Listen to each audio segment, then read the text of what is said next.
안녕하세요. 제 이름은 박금자, 올해 74입니다. 긴 세월을 살아오면서 참 많은 일들이 있었답니다.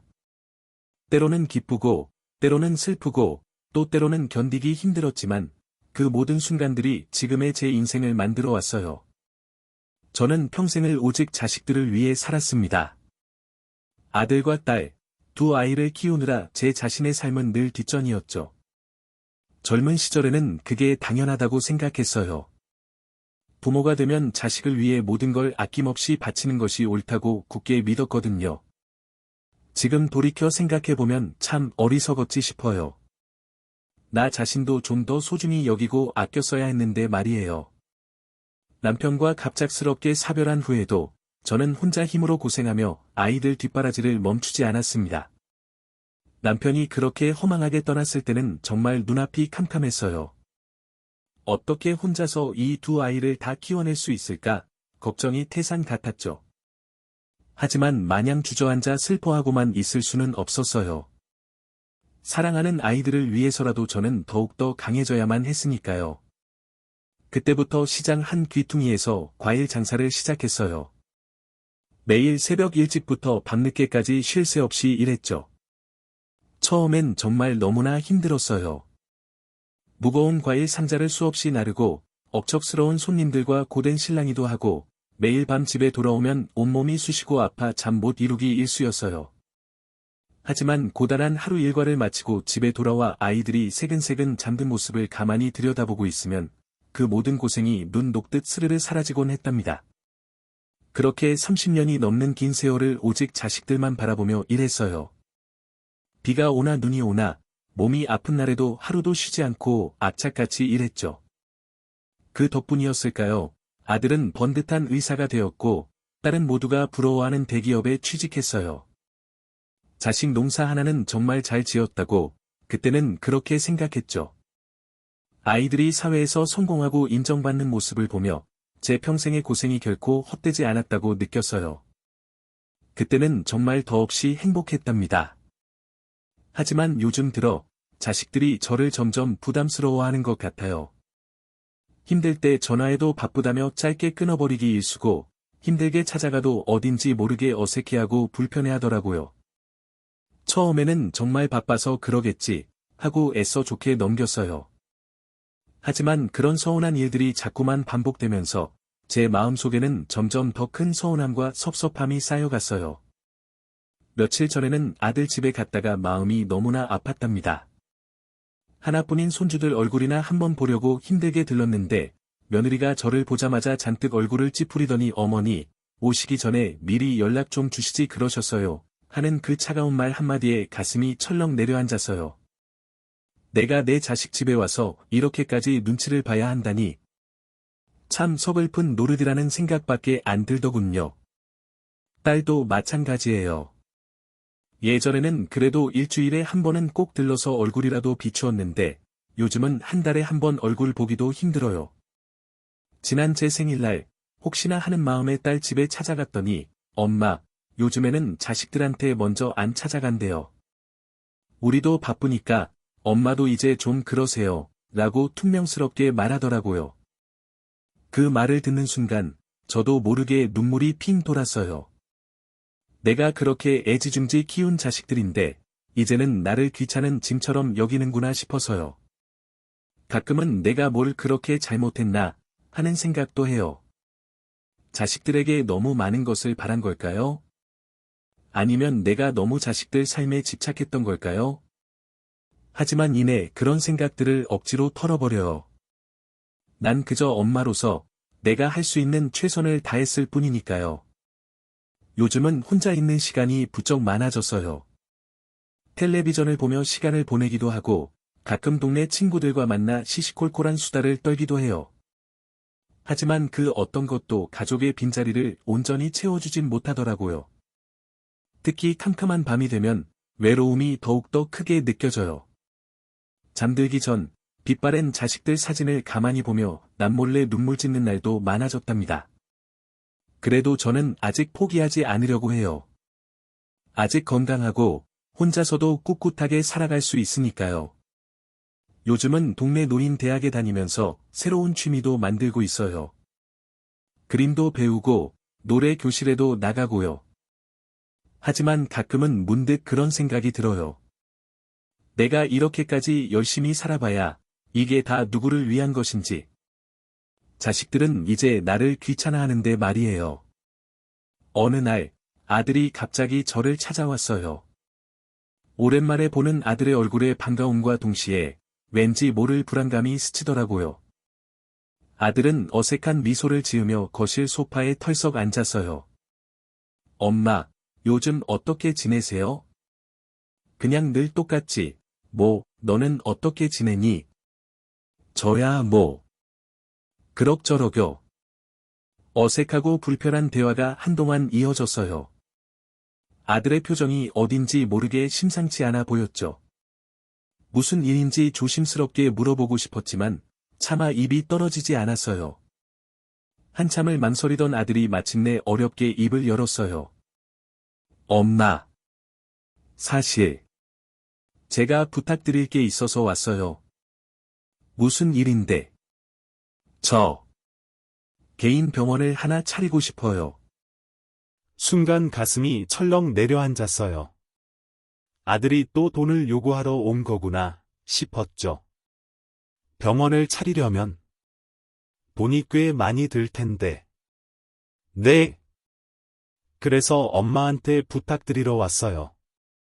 이번 한 번만 도와주시면 저 정말 꼭 성공할 거예요. 나중에 몇 배로 다 갚을게요. 아들의 그 말에 저도 모르게 깊은 한숨이 나왔어요. 이런 황당한 상황이 처음이 아니었거든요. 그동안 여러 번 아들을 경제적으로 도와줬지만 항상 결과는 처참한 실패로 끝났었어요. 처음에는 며느리가 레스토랑을 차린다고 해서 없는 돈 있는 돈 다 끌어모아 도와줬는데 겨우 6개월 만에 빚만 잔뜩 남기고 문을 닫았어요. 그 다음엔 아들 녀석이 인터넷 쇼핑몰을 한다고 해서 또 한 번 크게 도와줬는데 그것도 얼마 못 가 보기 좋게 실패했고요. 이번이 벌써 4번째였어요. 아들아. 엄마가 늘 너를 못 믿는 게 아니야.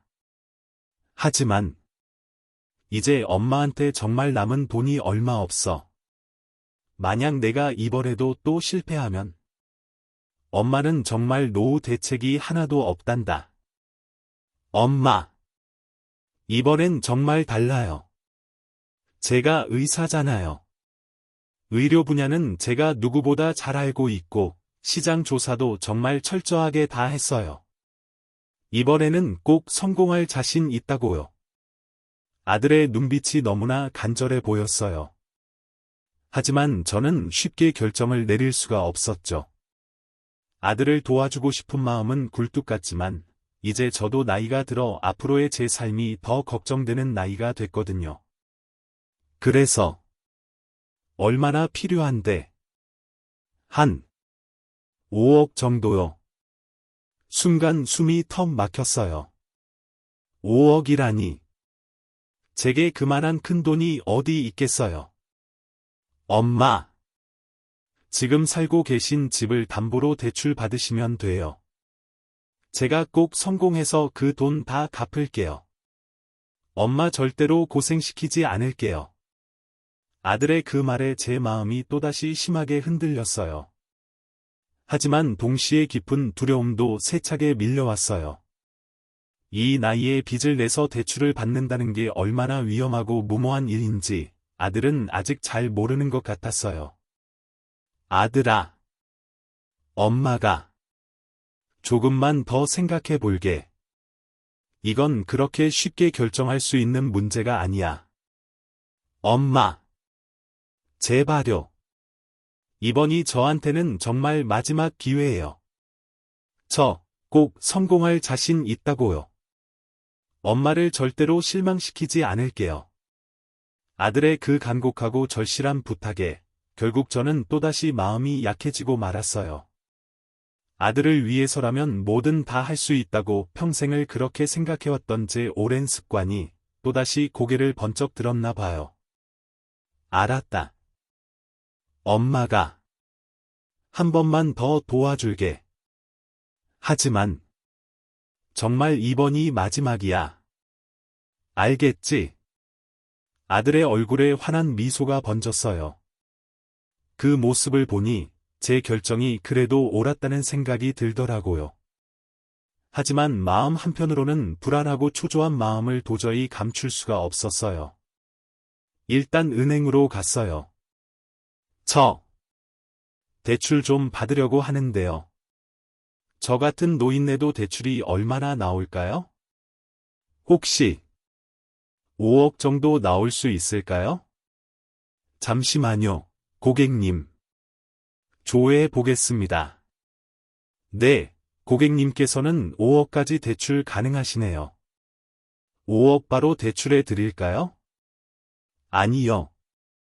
그냥 통장에서 현금으로 500만 원만 인출해 주세요. 집에 돌아온 저는 아들을 불렀습니다. 아들이 뭐가 그리 신이 났는지 콧노래까지 부르며 달려오더군요.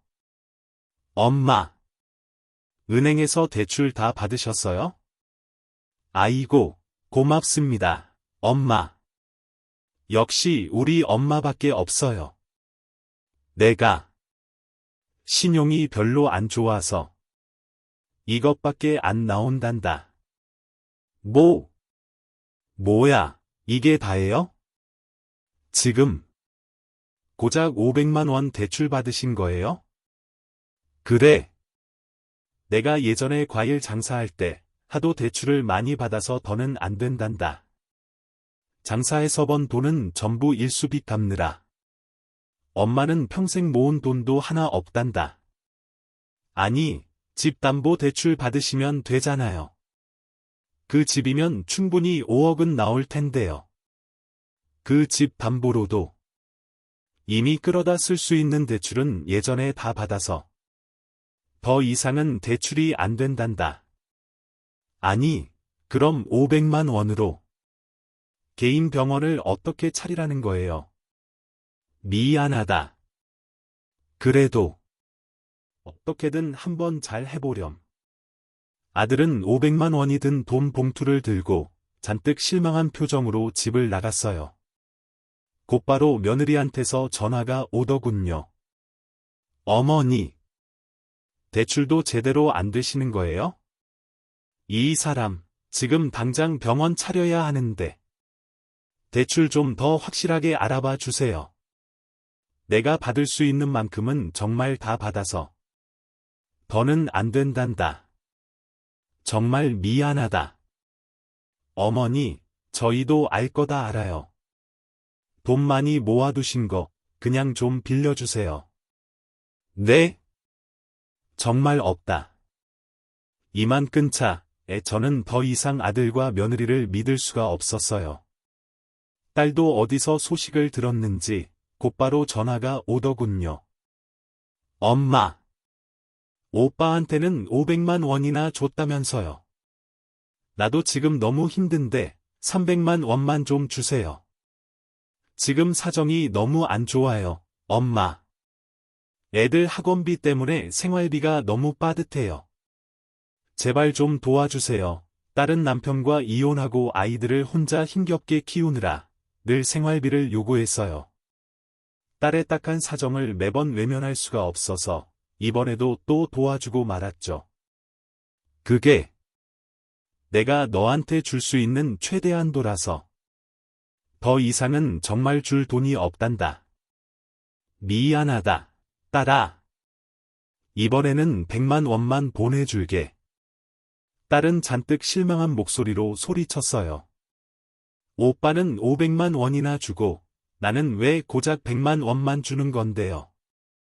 너무해요, 엄마. 딸은 저를 전혀 믿지 않는 눈치였어요.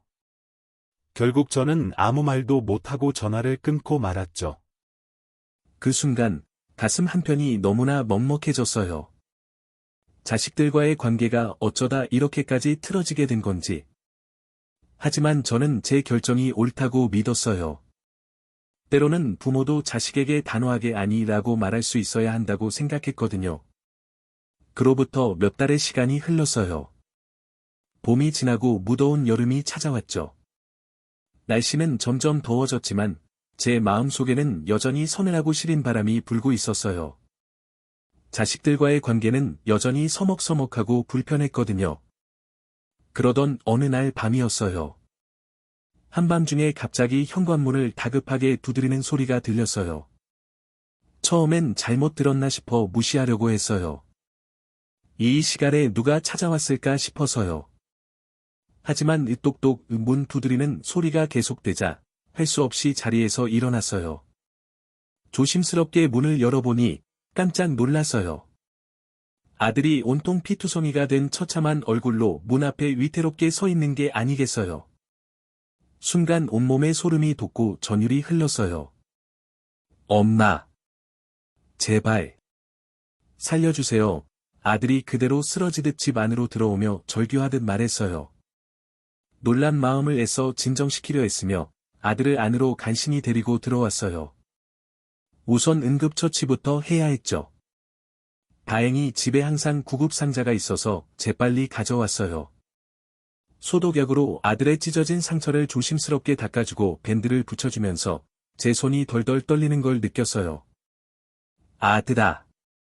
대체 무슨 일이 있었던 거니? 겨우겨우 입을 뗐어요. 아들은 한동안 아무 말도 못했어요.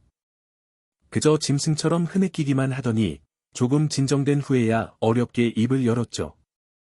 사채업자들이 제가 빌린 돈을 갚지 못해서 이렇게 아들이 흐느끼며 간신히 말했어요. 순간 머리가 어지럽고 아찔했어요. 사채라니. 그 무시무시한 단어를 들으니 가슴이 철렁 내려앉았죠. 얼마나 빌린 거니? 제 목소리가 저도 모르게 떨렸어요. 사실 셔츠에 묻고 싶지 않았어요. 그 끔찍한 답을 듣는 게 너무나 두려웠어요. 1억이요. 근데 이자가 너무 높아서 도저히 감당이 안 돼요. 엄마. 제발 좀 도와주세요. 이대로 가다가는 제가 정말 맞아 죽을 것 같아요. 1억이라니. 그 숫자를 듣는 순간 눈앞이 캄캄해졌어요. 제게는 너무나도 큰 돈이었어요. 하지만 피투성이가 된 내 아들이 지금 당장 위험에 처했는데 제가 어떻게 외면할 수 있겠어요. 머릿속이 너무나 복잡했어요. 한편으로는 아들이 도대체 왜 이렇게까지 큰 돈을 사채로 빌렸는지 너무나 화가 났어요. 또 한편으로는 제가 뭔가 아들을 잘못 키운 건 아닐까 하는 깊은 자책감이 들었고요. 그리고 무엇보다 아들의 안전이 너무나 걱정됐어요. 도대체 왜 그렇게까지 큰 돈을 빌린 거야? 떨리는 목소리로 다시 물었어요. 아들은 고개를 푹 숙이고 기어들어가는 목소리로 말했어요. 개인 병원. 차릴 자금이 너무 필요했어요. 정말 좋은 기회라고 생각했는데 결국 다 잃어버렸어요. 한숨이 절로 나왔어요. 이런 끔찍한 일이 또다시 반복될 줄은 정말 몰랐어요. 예전에도 아들은 저한테 돈을 빌려갔다가 사업에 실패한 적이 여러 번 있었거든요. 그래서 이제 어쩌려고 그러니 제 목소리가 저도 모르게 조금 높아졌어요. 엄마. 제발 한 번만 더 도와주세요. 이대로 가다가는 제가 정말 맞아 죽을 것 같아요. 그 사채업자들이 매일같이 협박하고 찾아와요. 오늘도 길에서 붙잡혀서 죽도록 맞았어요. 아들의 그 말에 가슴이 너무나 아팠어요. 아무리 아들이 큰 잘못을 저질렀다고 해도 이렇게까지 맞으면서 생명의 위협을 받는다는 건 너무나 끔찍하고 무서운 일이었죠. 속으로 빠르게 계산을 해봤어요. 지금 살고 있는 이 집을 팔면 어떨까? 아니면 은행에서 대출을 더 받을 수 있을까? 하지만 이미 노후를 위해 겨우 모아둔 돈도 얼마 없는데. 대체 어떻게 해야 할지 눈앞이 캄캄하고 막막했어요. 알았다. 어떻게든. 엄마가 한번 해볼게. 저는 떨리는 목소리로 간신히 말했어요. 사실 아무런 확신은 없었어요. 이 엄청난 빚을 어떻게 해결할 수 있을지, 앞으로 또 어떤 끔찍한 일이 벌어질지 전혀 알 수 없었죠. 하지만 지금 이 순간, 공포에 질린 아들을 조금이라도 안심시키는 것 말고는 다른 방법이 없어 보였어요. 아들은 그 말을 듣자마자 어린아이처럼 엉엉 울음을 터뜨렸어요. 엄마. 정말 죄송해요. 제가 너무 어리석었어요. 이번 한 번만 더 도와주시면 저 꼭 새 사람이 될게요. 꼭요. 그 모습을 보니 마음이 더욱더 찢어질 듯 아팠어요. 하지만 저는 그때 갑자기 누군가 현관문을 거칠게 두드렸어요. 병기왕.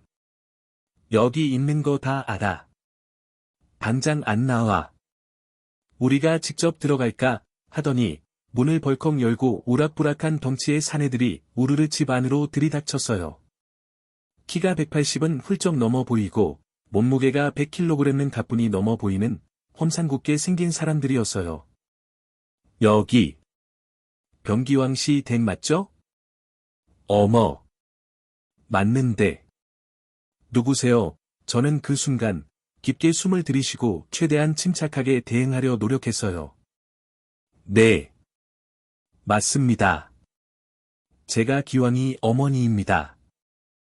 혹시 무슨 일로 오셨나요? 그들 중 우두머리로 보이는 한 명이 앞으로 나서며 거만하게 말했어요. 병기왕이가 우리한테 빚진 게 좀 있어서요. 오늘까지 갚기로 했는데 영 연락이 안 되더라고요. 그래서 직접 찾아와서 혼 좀 내줬습니다.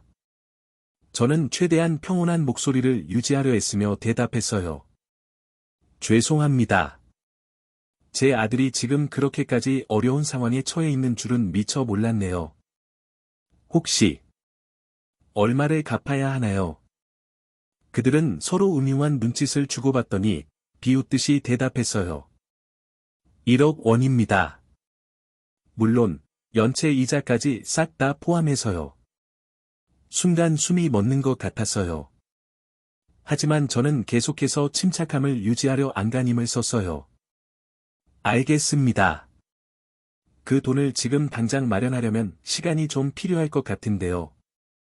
혹시 얼마나 기다려 주실 수 있을까요? 그들은 잠시 자기들끼리 뭔가를 의논하더니 냉정하게 대답했어요. 지금 당장이요. 제가 망설이며 말했어요. 네. 지금 당장이요. 알겠습니다. 잠깐만. 생각 좀 해보겠습니다. 오케이. 일단 병기왕이 10분 내로 나오라고 전하세요. 안 나오면 우리가 직접 데리러 들어갑니다.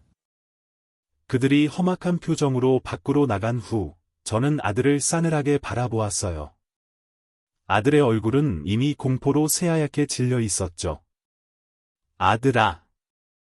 이제 정말 솔직하게 전부 다 말해야 할 때가 온 것 같구나. 도대체 어떻게 이런 끔찍한 일이 벌어진 거니? 아들은 눈물을 펑펑 쏟으며 모든 것을 털어놓기 시작했어요. 개인 병원 차리려고. 엄마한테 돈 좀 빌려달라고 했는데. 엄마가 그때 안 빌려주셔서. 너무 절박한 마음에. 그때 그 사람들한테 돈을 빌렸어요. 아들의 그 말을 듣고 저는 순간 숨이 멎는 것 같았어요. 제가 돈을 빌려주지 않아서 이런 끔찍한 일이 벌어졌다는 건가? 깊은 죄책감과 후회, 그리고 배신감 섞인 분노가 한꺼번에 제 가슴 속으로 세차게 밀려왔어요. 그래서 그렇게까지 위험한 사채에 손을 댄 거니? 엄마가 돈을 안 빌려줬다고 제 목소리가 저도 모르게 심하게 떨렸어요. 아들은 고개를 푹 숙인 채 기어들어가는 목소리로 말했어요. 처음엔 정말 개인 병원만 어떻게든 차리려고 했어요. 하지만 돈을 빌리고 나니까 저도 모르게 더 큰 욕심이 생겼어요. 더 큰 돈을 아주 쉽게 벌 수 있을 것 같아서. 그 말을 듣는 순간 제 마음속 깊은 곳에서부터 미안함과 후회가 파도처럼 밀려왔어요. 제가 그때 조금만 더 아들의 말을 귀담아 들어줬더라면 아니, 아들의 간절한 부탁을 들어줬더라면 이런 끔찍한 일은 없었을지도 모른다는 그런 생각이 들었거든요. 하지만 동시에 참을 수 없는 분노도 느꼈어요. 아들이 어떻게 이렇게까지 위험하고 어리석은 선택을 할 수 있었단 말인가. 그래서 어떻게 했는데 제 가슴이 불안감으로 덜컥 내려앉았어요. 아들은 잠시 망설이더니 떨리는 목소리로 말을 이었어요. 주식에 전부 투자했어요. 처음 며칠은 정말 잘 됐어요. 하지만 갑자기 주가가 폭락하면서 단 하루 만에 모든 걸 다 잃었어요. 저는 한동안 아무 말도 잇지 못했어요. 아들이 이런 위험천만한 짓을 저질렀다는 게 도저히 믿기지 않았거든요. 주식이라니. 그것도 무시무시한 사채로 빌린 그 큰 돈으로. 어떻게 그런 어리석은 생각을 할 수가 있었을까요? 아들아. 왜 그랬니? 왜 그때 엄마한테 솔직하게 다 말하지 않았어? 제 목소리에 깊은 실망감이 묻어났어요. 아들은 눈물을 글썽이며 힘없이 대답했어요. 죄송해요, 엄마. 제가 다 알아서 해결할 수 있을 줄 알았어요. 하지만 그의 말이 채 끝나기도 전에 밖에서 거칠고 위협적인 목소리가 들려왔어요. 아! 변기왕. 이제 시간 다 됐다. 빨리 안 튀어나와. 그 소리에 우리 모자는 깜짝 놀랐어요. 아들의 얼굴이 공포로 더욱더 창백해졌죠. 제 심장이 미친 듯이 빠르게 뛰는 걸 느꼈어요. 하지만 이대로 겁에 질려 아무것도 못하고 있을 수는 없었어요. 저는 아들을 바라보며 단호하게 말했어요. 내가 나가서 다시 한번 얘기해 볼게. 아들이 겁에 질려 제 팔을 붙잡으며 애원하듯 말했어요. 엄마. 위험해요. 제가 한번 나가볼게요. 하지만 저는 단호하게 고개를 저었어요. 아니야. 엄마가 가볼게. 넌 여기 가만히 있어. 떨리는 다리를 겨우 움직여 현관으로 향했어요. 문을 열기 전 깊은 숨을 들이쉬고 애써 마음을 진정시켰죠. 괜찮아, 괜찮아. 침착해야 해. 스스로에게 몇 번이고 그렇게 말했어요. 문을 열고 나가자 그 험상궂은 우락부락한 남자들이 살벌한 표정으로 서 있었어요. 그들의 눈빛이 너무나 무서웠지만 저는 최대한 침착하고 당당하게 대응하려 노력했어요. 변기왕이 어머니시죠? 아들 빚, 벌써 다 갚으러 오셨나 봐요. 그들 중 한 명이 비웃듯이 말했어요. 저는 고개를 끄덕이며 차분하게 대답했어요. 네. 저기. 혹시 아주 조금만 더 시간을 주실 수는 없을까요? 남자 중 하나가 짜증 섞인 목소리로 쏘아붙였어요. 시간. 이미 충분히 드렸는데요? 오늘까지예요. 오늘까지. 저는 더욱더 간절한 목소리로 다시 한번 부탁했어요. 제발요. 딱 일주일만 더 시간을 주세요. 제가 꼭 갚겠습니다. 제발. 그들은 서로 눈치를 주고받더니 잠시 자기들끼리 뭔가를 의논했어요. 그 짧은 순간이 제게는 얼마나 길고 고통스럽게 느껴졌는지 모르겠어요. 제 심장은 터질 것처럼 마구 뛰었고 등에서는 식은땀이 비 오듯 흘렀죠. 마침내 그들이 입을 열어 대답했어요. 알았어요. 특별히 일주일 더 시간을 드리죠. 하지만 그때까지 돈이 마련 안 되면 이자는 지금의 2배로 뛰는 겁니다. 그리고 그때는 이렇게 친절하게 대화하러 오지 않을 거라는 거 명심하십시오. 저는 순간 망설였지만 달리 다른 방법이 없었어요. 네. 알겠습니다. 그들이 험악한 표정으로 떠난 후 저는 안도의 한숨을 깊게 내쉬었어요. 하지만 동시에 더 큰 걱정과 불안감이 파도처럼 밀려왔어요. 이자가 지금의 2배라니. 그 엄청난 돈을 대체 어떻게 감당해야 할지 눈앞이 캄캄하고 막막했어요. 집 안으로 들어오자 아들이 초조한 얼굴로 다가왔어요. 그의 얼굴에는 깊은 걱정과 죄책감이 가득했죠. 엄마, 어떻게 된 거예요? 저는 힘없이 대답했어요. 일주일 더 시간을 벌었어. 하지만 이자가 지금의 2배로 늘어났단다. 아들의 얼굴이 공포로 새하얗게 질렸어요. 엄마, 다 제 잘못이에요. 이제 어떻게 해야 할지 정말 모르겠어요. 저는 깊은 한숨을 내쉬었어요. 물론 화가 치밀어 오르기도 했지만 지금은 아들을 다그치거나 원망할 때가 아니라 함께 이 위기를 헤쳐나갈 해결책을 찾아야 할 때라는 걸 누구보다 잘 알았죠. 일단 앉아보자, 아들아. 우리가 지금 당장 할 수 있는 게 뭐가 있는지 차분하게 한번 생각해보자. 우리는 거실에 마주 앉아 오랜 시간 동안 이야기를 나눴어요. 아들은 그동안 있었던 모든 일들을 눈물로 참회하며 털어놓았고, 저는 그저 묵묵히 아들의 이야기를 들어주었죠. 때로는 너무나 화가 나기도 하고, 또 너무나 안타깝고 불쌍하기도 했지만, 지금은 아들의 잘못을 따지고 트집을 잡을 때가 아니라는 걸 잘 알았어요. 엄마, 정말 미안해요. 제가 너무 어리석고 한심했어요. 돈에 눈이 멀어서. 그만. 아들의 목소리가 죄책감으로 심하게 떨렸어요. 저는 깊은 한숨을 다시 한번 내쉬었어요. 알아, 아들아. 다 안다. 하지만 이제 와서 그렇게 후회해봤자 아무 소용없어. 우리는 앞으로 어떻게 이 위기를 헤쳐나가야 할지 그것만 생각해야 해. 아들은 고개를 끄덕이며 간신히 말했어요.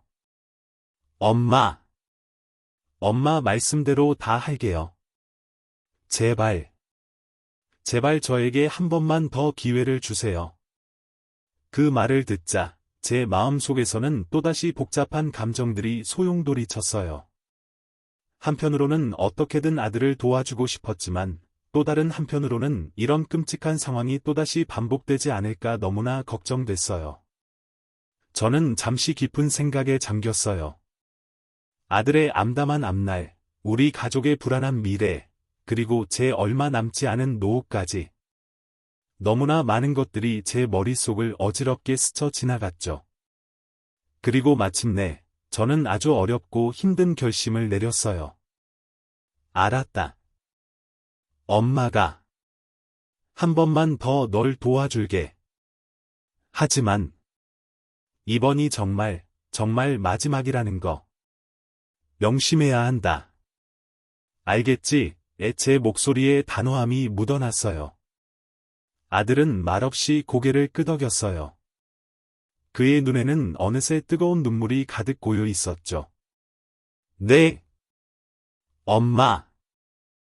약속할게요. 이번엔 정말 변할 거예요. 일주일 뒤, 우리는 떨리는 마음으로 그 사채업자들을 다시 만났어요. 그들의 얼음장같이 냉혹한 눈빛을 정면으로 마주하는 게 결코 쉽지는 않았지만, 우리는 용기를 내어 앞으로 나섰죠. 돈, 준비됐습니까? 그들이 여전히 차가운 목소리로 물었어요. 저는 깊은 숨을 한번 들이쉬고 애써 침착하게 대답했어요. 아직이요. 근데 해결 방법을 찾았습니다. 그들의 눈에 의심의 빛이 스쳤어요. 무슨 방법인데요? 고복수. 네? 뭐라고요? 고복수. 맞는데. 어떻게 내 이름을. 눈 밑에 그 점 보니 딱 알겠구먼. 뭘. 야, 이놈들아. 엄마를 속일 거면 좀 더 제대로 속여야 할 거 아니냐. 이 바보 같은 자식들아. 엄마. 얘는 끝까지 정신을 못 차렸네. 앞으로 다시는 엄마 찾아오지 마. 저는 집으로 돌아가자마자 바로 짐을 꾸렸습니다. 그 사채업자 중 한 명이 바로 제 아들의 오랜 친구였던 겁니다. 아들이 어렸을 때 저희 집에 자주 놀러 오고 했던 제가 얼굴도 잘 아는 아이였어요. 저에게 돈을 뜯어내려고 아들과 짜고 그런 끔찍한 연기를 펼쳤던 거였어요. 저는 도저히 이 배신감을 감당할 수가 없어서 당장 이사를 가기로 결심했어요. 그동안 차곡차곡 돈을 모아 입주를 준비해왔던 실버타운으로 당장 떠나기로 한 겁니다. 저는 무거운 마음으로 실버타운으로 향했어요. 오랫동안 노후를 위해 준비해 온 곳이었지만 이렇게 갑작스럽고 황망하게 오게 될 줄은 정말 꿈에도 몰랐어요. 아들의 그 지독한 거짓말에 대한 깊은 실망감과 배신감, 그리고 앞으로 어떻게 살아가야 할지에 대한 막막한 불안감이 뒤섞여 마음이 너무나 복잡하고 혼란스러웠어요. 실버타운에 도착하자 친절한 직원이 저를 따뜻하게 맞이해 주었어요. 예전에 미리 계약을 해둔 덕분에 입주 절차는 비교적 순조롭게 진행되었어요. 넓고 깨끗한 1인실로 배정을 받았죠. 창밖으로는 아름다운 정원이 그림처럼 펼쳐져 있었고 내부 시설도 정말 훌륭했어요. 하지만 이 모든 것이 제 텅 빈 마음을 채우기에는 턱없이 부족했어요. 짐을 풀면서 이곳에서의 새로운 삶을 막연하게 상상해 보았어요. 편안하고 안전한 생활, 다양한 여가 프로그램과 전문적인 의료 서비스. 분명 좋은 점들이 아주 많았죠. 하지만 한편으로는 이곳에 이렇게 홀로 와 있는 제 자신의 모습이 너무나 낯설고 서글프게 느껴졌어요.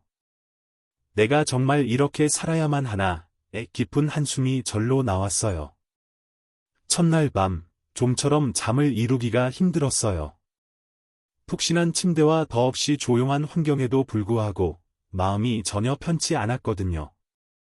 아들의 그 배신감 어린 얼굴이 자꾸만 눈앞에 떠올랐고 그동안 있었던 그 모든 끔찍한 일들이 주마등처럼 제 머릿속을 어지럽게 스쳐 지나갔어요. 다음 날부터 실버타운의 일상에 조금씩 적응하기 시작했어요. 아침에는 요가 수업에 참여했고 오후에는 미술 교실에 가서 그림을 그렸어요. 저녁에는 다른 입주자들과 함께 영화를 보기도 했고요. 분명 좋은 프로그램들이었지만 왠지 모르게 마음 한구석이 텅 빈 듯한 공허함이 느껴졌어요. 시간이 좀 지나서 첫 번째 월 생활비 청구서를 받았어요. 제가 생각했던 것보다 훨씬 더 높은 금액에 깜짝 놀라고 말았어요. 입주비도 만만치 않았는데 매달 이렇게까지 많은 돈을 내야 한다니. 앞으로 어떻게 살아야 할지 덜컥 걱정이 되기 시작했어요. 새로운 친구들도 몇 명 생겼어요. 저와 비슷한 처지의 사람들과 이야기를 나누면서 서로 위로를 받기도 했죠. 하지만 대부분의 사람들이 그래도 자식들과 좋은 관계를 유지하고 있다는 사실을 알게 되면서 저는 더욱더 깊은 외로움을 느껴야 했어요. 우리 아들은 꼭 주말마다 손주들을 데리고 와요. 그때가 제일 행복해요, 정말. 저는 딸이 일주일에 한 번씩은 꼭 전화를 해줘요. 그래서 항상 딸 전화만 기다려지죠. 이런 이야기들을 들을 때마다 제 가슴은 더욱더 아려왔어요. 저에겐 이제 그런 소소한 행복조차 없으니까요. 한 달 정도가 지나고 나니 실버타운 생활에 조금은 적응이 되었어요. 하지만 여전히 마음 한구석은 늘 허전하고 쓸쓸했어요. 돈 문제도 점점 더 현실적인 걱정으로 다가오기 시작했고요. 그러던 어느 날, 전혀 예상치 못한 전화를 한 통 받았어요. 발신자 표시를 보니 아들이었어요. 순간 가슴이 쿵쾅거리며 마구 뛰기 시작했어요. 이 전화를 받아야 할지 말아야 할지 한참을 고민하다가 결국 용기를 내어 전화를 받았어요. 엄마. 정말 죄송합니다. 아들의 목소리가 잔뜩 잠겨 있었고 심하게 떨리고 있었어요. 저는 한동안 아무 말도 잇지 못했어요. 복잡하고 혼란스러운 감정들이 한꺼번에 제 가슴 속으로 세차게 밀려왔죠. 엄마가 얼마나 실망했는지 너도 잘 알겠지? 왜 그렇게까지 엄마를 속이고 거짓말을 했니? 제 목소리도 저도 모르게 떨리고 있었어요. 정말 죄송해요. 제가 너무 어리석고 한심했어요.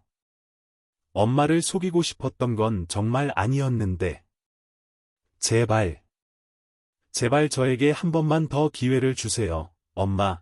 아들의 그 절절한 말에 제 마음이 또다시 심하게 흔들렸어요. 하지만 동시에 깊은 두려움도 컸어요. 또다시 아들에게 속는 건 아닐까. 이미 실버타운에 거액의 돈을 다 투자했는데 이제 와서 어떻게 해야 할지. 전화를 끊고 나서 한동안 망연자실한 채로 그 자리에 멍하니 앉아 있었어요. 앞으로 어떻게 해야 할지 정말 눈앞이 캄캄하고 막막했습니다. 그날 이후로 아들에게서 전화가 자주 왔어요. 하지만 저는 끝내 받지 않았죠. 매번 전화벨이 요란하게 울릴 때마다 가슴이 찢어질 듯 아팠지만 더 이상 아들에게 상처받고 싶지 않았거든요. 실버타운에서의 생활은 그렇게 계속되었어요. 시간이 지날수록 저는 이곳 생활에 조금씩 더 적응해가고 있었어요. 매일 아침 일찍 일어나 산책을 하고 오후에는 독서 모임에 꼬박꼬박 참여했어요. 가끔은 미술 교실에 가서 서툰 솜씨로나마 그림도 그렸고요. 하지만 여전히 마음 한구석은 늘 허전하고 쓸쓸했어요. 특히 가족 면회 날이면 더욱더 그랬죠. 다른 입주자들은 자녀들과 손주들의 방문을 받으며 한바구음을 지으며 행복해하는데 저는 늘 창밖만 바라보며 혼자 외롭게 앉아 있을 수밖에 없었거든요. 박 할머니, 오늘도 아드님 안 오셨어요. 옆방에 사는 최 할머니가 안타까운 표정으로 물었어요. 네. 바빠서 못 오나 봐요. 저는 애써 희미한 미소를 지으며 아무렇지도 않게 대답했어요. 하지만 속으로는 이미 눈물이 나려고 했죠. 다음 날 아침, 또다시 아들에게서 전화가 왔어요. 이번에도 받지 않으려고 했지만, 문득 이것이 정말 마지막 기회일지도 모른다는 그런 불길한 생각이 들었어요. 하지만 결국, 저는 또다시 전화를 받지 않았어요. 대신, 짧은 문자 한 통을 보냈죠. 더 이상 연락하지 마라. 이제 너와 나는 아무 상관없는 사람이다. 보내기 버튼을 누르는 그 순간, 저도 모르게 눈물이 주르륵 흘러내렸어요. 하지만 이것이 최선이라고, 그렇게 생각했어요. 더 이상 아들에게 상처받고 싶지 않았거든요. 그 후로 아들에게서는 정말로 연락이 뚝 끊겼어요. 처음 며칠 동안은 오히려 마음이 더 편했어요. 하지만 시간이 지날수록 알 수 없는 깊은 공허함이 제 마음속을 더욱더 크게 채워갔죠. 실버타운에서의 생활은 겉으로 보기에는 평온하고 안정되어 보였지만 저는 속으로 매일 밤 남몰래 눈물을 흘렸어요. 아들 생각에 잠 못 이루는 밤이 너무나 많았죠. 엄마. 저예요. 기왕이에요. 제발 전화 좀 받아주세요. 엄마. 어느 날 아들의 처절한 음성 메시지가 또다시 남겨졌어요. 하지만 저는 여전히 전화를 받지 않았어요. 시간은 무심하게 계속 흘러갔고 저는 점점 더 깊은 외로움 속으로 빠져들었어요. 아무리 좋은 시설과 다양한 프로그램들도 제 텅 빈 마음의 구멍을 채우기에는 역부족이었죠. 때로는 제 선택이 정말 옳았는지 깊은 의심과 후회가 밀려올 때도 있었어요. 하지만 그때마다 아들의 그 지독한 거짓말과 차가운 배신을 떠올리며 애써 마음을 다잡았어요. 이게 최선이야. 이제 나 혼자서도 얼마든지 잘 살 수 있어. 매일 아침 거울을 보며 그렇게 스스로에게 몇 번이고 다짐하듯 말했어요. 하지만 그 말이 과연 진심이었는지 저도 제 마음을 잘 알 수가 없었어요. 딸과의 전화 통화는 늘 짧고 어색했어요. 딸도 제 마음을 어느 정도 알아챈 듯했죠. 엄마, 요즘 어떻게 지내세요? 딸이 조심스럽게 물었어요. 그냥 그렇지, 내 걱정은 하지 마. 나는 잘 지내고 있으니까. 제 대답은 항상 짧고 건조했어요. 엄마. 제가 요즘 좀 어려운 일이 있어서요. 딸의 목소리가 불안하게 떨렸어요. 하지만 저는 딸의 말을 매정하게 끊었죠. 미안하구나, 딸아. 하지만 엄마도 지금 형편이 그렇게 넉넉지 않아. 내 문제는 이제 내가 알아서 해결해야 해. 딸과의 대화는 늘 이런 식으로 허무하게 끝났어요. 물론 마음이 아프지 않은 건 아니었지만, 이제는 정말 제 자신의 삶에만 집중하고 싶었거든요. 실버타운에서의 생활은 그렇게 계속되었어요. 처음에는 적응하기 정말 힘들었지만, 시간이 지나면서 조금씩 익숙해져 갔어요. 매일 아침 요가 수업에 참여하고, 오후에는 정원 가꾸기 활동을 했어요. 새로운 친구들도 몇 명 생겼죠.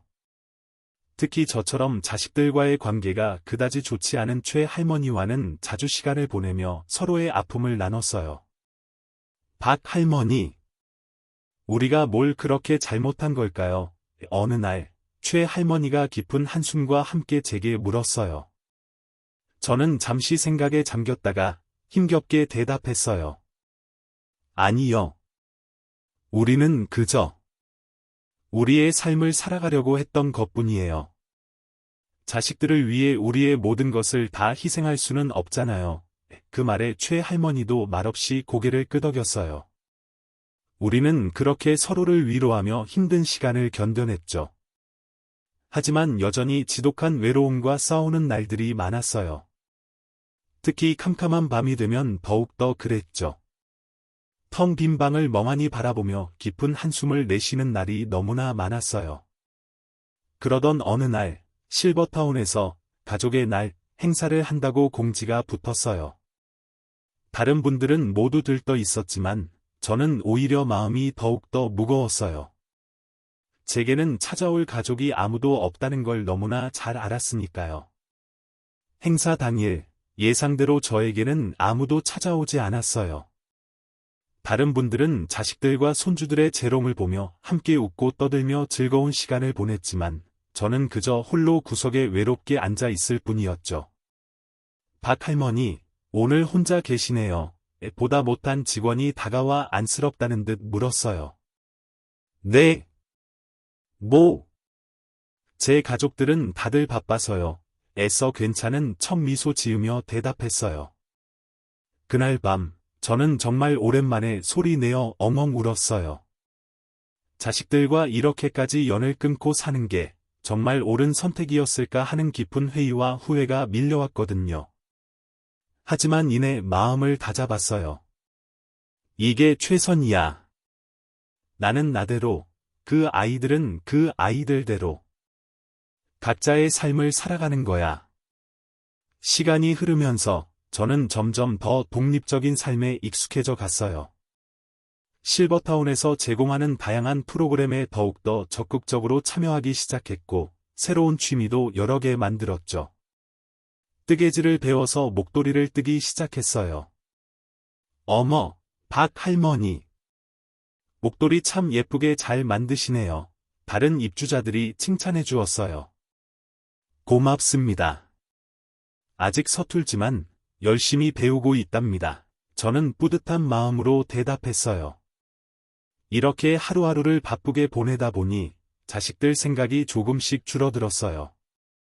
물론 완전히 잊을 수는 없었지만 예전처럼 그렇게까지 가슴이 아프지는 않았죠. 하지만 가끔, 특히 명절 때면 여전히 마음이 심하게 흔들렸어요. 텔레비전에서 온 가족들이 모여 함께 웃고 떠드는 행복한 모습을 보면 가슴 한구석이 텅 빈 것처럼 아려왔거든요. 그래도 저는 계속해서 제 삶을 꿋꿋하게 살아가기로 했어요. 더 이상 자식들에게 의지하지 않고 오직 제 자신의 힘으로 행복을 찾아가기로 굳게 결심한 거죠. 그렇게 시간은 또다시 흘러갔고 저는 조금씩 변해가고 있었어요. 이전보다 더 강해지고 더 독립적인 사람이 되어갔죠. 하지만 동시에 어쩌면 더 외로운 사람이 되어가고 있었는지도 모르겠어요. 때마침 아들에게서 또다시 전화가 왔어요. 엄마, 잘 지내고 계세요? 다름이 아니고요. 혹시 3억만 빌려주시면 안 될까요? 진짜 최대한 빨리 갚을게요. 3억은? 또 왜? 어디에 쓰려고 그러니? 진짜로 개인 병원 제대로 한번 오픈하고 싶어요. 제발. 한 번만 더 도와주세요, 엄마. 미안하다, 아들아. 이제 엄마는 더 이상 너를 못 도와준다. 엄마. 돈 많으시잖아요. 어차피 엄마 돌아가시면 엄마 돈 그거 다 제 건데. 그냥 지금 미리 좀 주시면 안 돼요? 순간, 저는 이성을 완전히 잃어버렸습니다. 뭐? 내가 죽으면 내 돈이 다 내 거라고. 이런 버르장머리 없는 괘씸한 자식을 봤나? 너, 지금 제정신이니? 내가 그동안 너를 어떻게 키웠는데, 내가 감히 나한테 이런 막말을 할 수가 있어. 엄마. 그게 아니라고? 내가 지금 뭘 잘못 들었니? 너 방금 분명히 뭐라고 했어? 어차피 엄마 죽으면 엄마 돈 다 내 거라고 했지. 이게 지금 자식된 도리로 할 소리야. 죄송해요, 엄마. 그냥 그 말이 저도 모르게 그만 나와버렸어요. 제 진심이 절대 아니에요. 진심이 아니라고? 아들아, 말이라는 게 그렇게 그냥 쉽게 나오는 게 아니야. 내 마음속 깊은 곳에 담겨 있던 걸 내가 지금 솔직하게 말한 거지. 너는 지금까지 그렇게 생각하고 있었던 거야. 그렇지? 아니에요, 엄마. 제발 오해하지 마세요. 오해? 이게 지금 무슨 오해라는 거야? 너, 지금 엄마 돈 노리고 있는 거 맞잖아. 그동안 내가 왜 그렇게까지 가식적으로 자주 연락했는지, 이제야 똑똑히 다 알겠다. 돈 때문이었구나, 돈 때문에. 이제 그만하자. 나는 내 엄마라는 사실이 정말 너무나 부끄럽고 창피하구나. 어떻게 내가 이런 파렴치한 아들을 키웠는지. 내가 이렇게까지 될 줄은 정말 꿈에도 몰랐다. 너, 어렸을 때 기억나니? 내가 밤새 열이 펄펄 끓어 아프면 내가 밤새도록 내 옆에서 뜬 눈으로 간호해주고 내가 학교에서 작은 상 하나라도 받아오면 내가 얼마나 기뻐하고 자랑스러워했는지.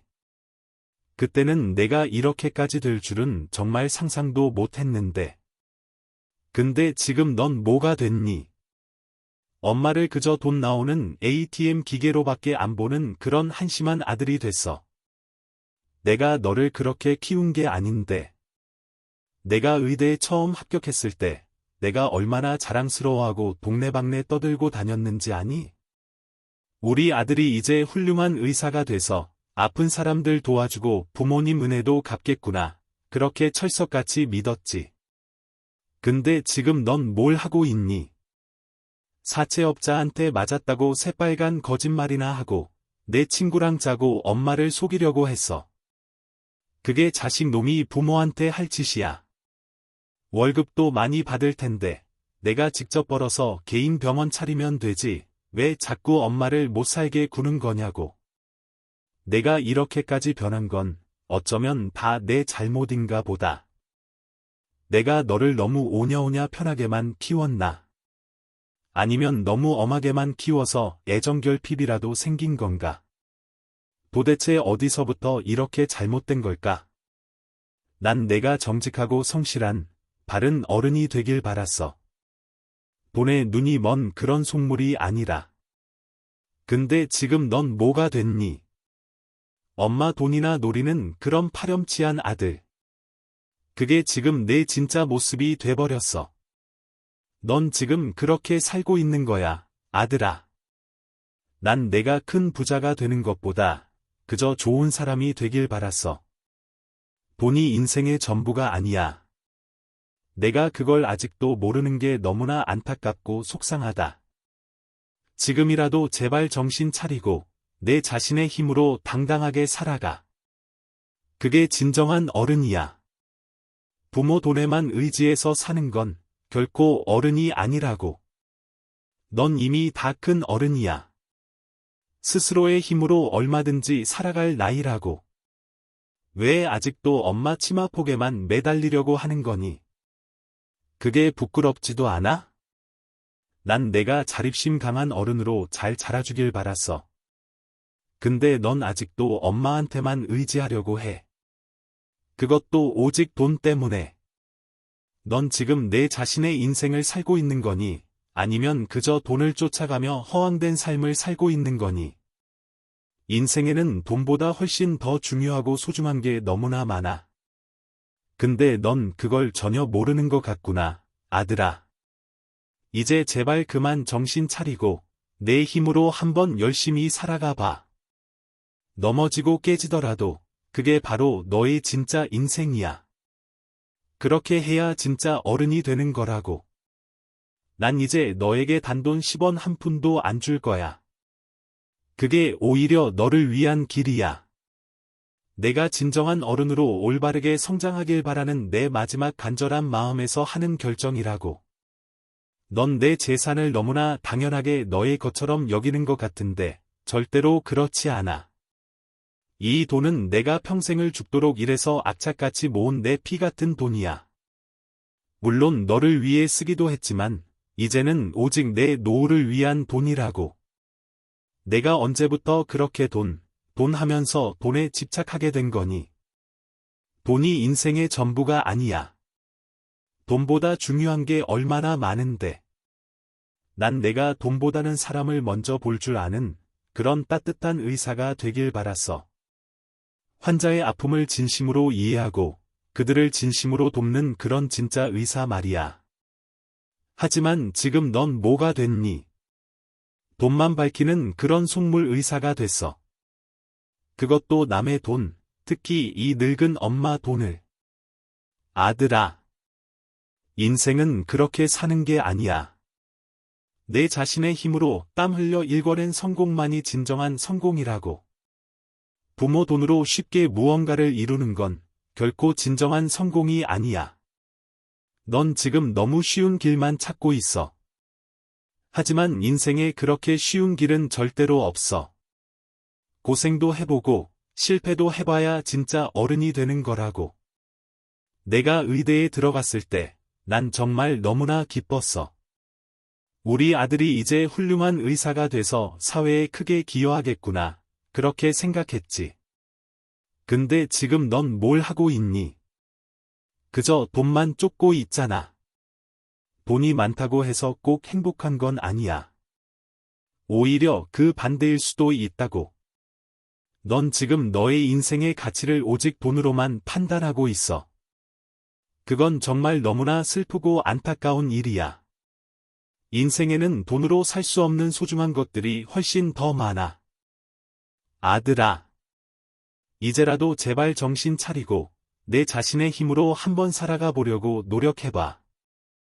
그게 진정한 어른이 되는 유일한 길이야. 난 이제 너에게 더 이상 어떤 경제적 지원도 하지 않을 거야. 그게 오히려 너를 더 망치는 길이 될 수도 있어.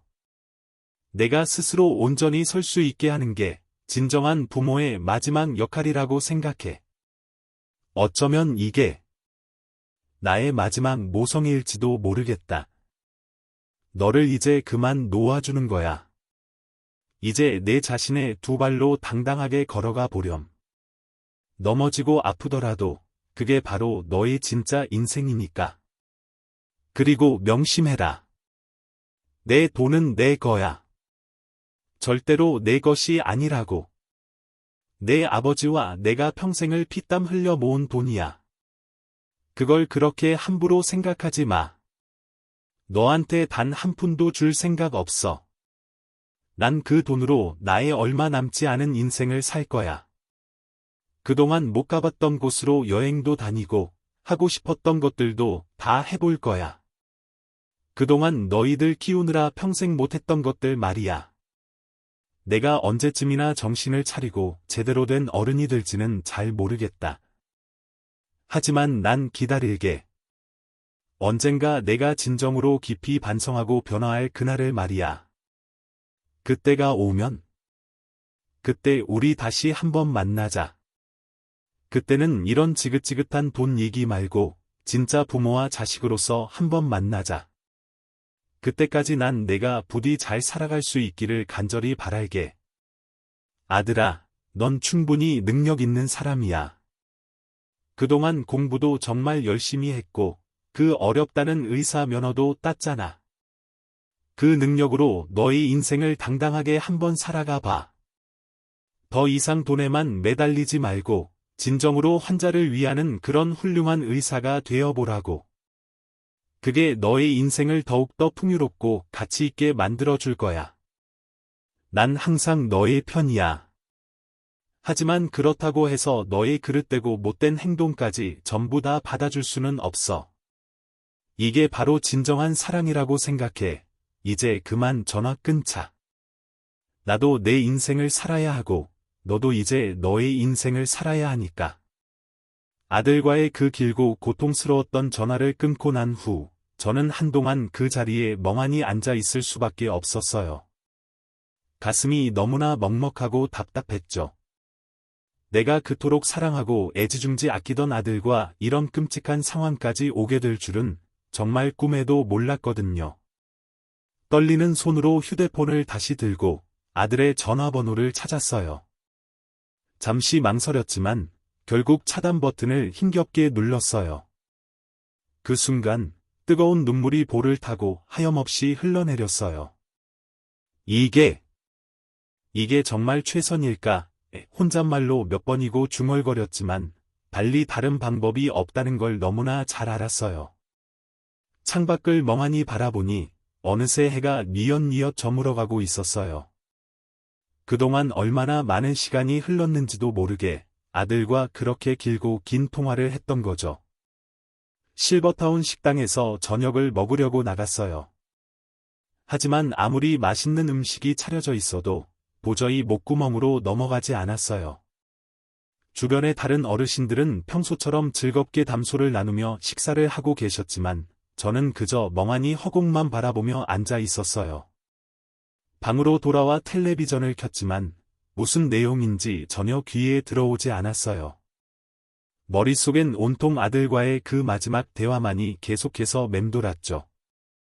밤이 깊어갈수록 마음은 더욱더 복잡하고 혼란스러워졌어요. 한편으로는 아들에게 너무나 화가 났지만 또 다른 한편으로는 너무나 걱정이 됐어요. 이제 어떻게 살아갈까? 혹시 내가 너무 심하게 대한 건 아닐까? 이런저런 생각들이 꼬리에 꼬리를 물고 이어졌어요. 도저히 잠을 이루지 못하고 밤새 뒤척이다. 결국 자리에서 일어나 앉았어요. 서랍 깊숙한 곳에서 아주 오래된 사진첩을 꺼냈어요. 아들이 아주 어렸을 때 찍은 빛바랜 사진들을 하나하나 넘겨보았어요. 해맑게 활짝 웃고 있는 아들의 귀여운 모습, 처음으로 아장아장 걸음마를 뗐을 때의 그 감격스러웠던 모습, 초등학교 졸업식 날 의젓하게 서 있던 그 대견했던 모습.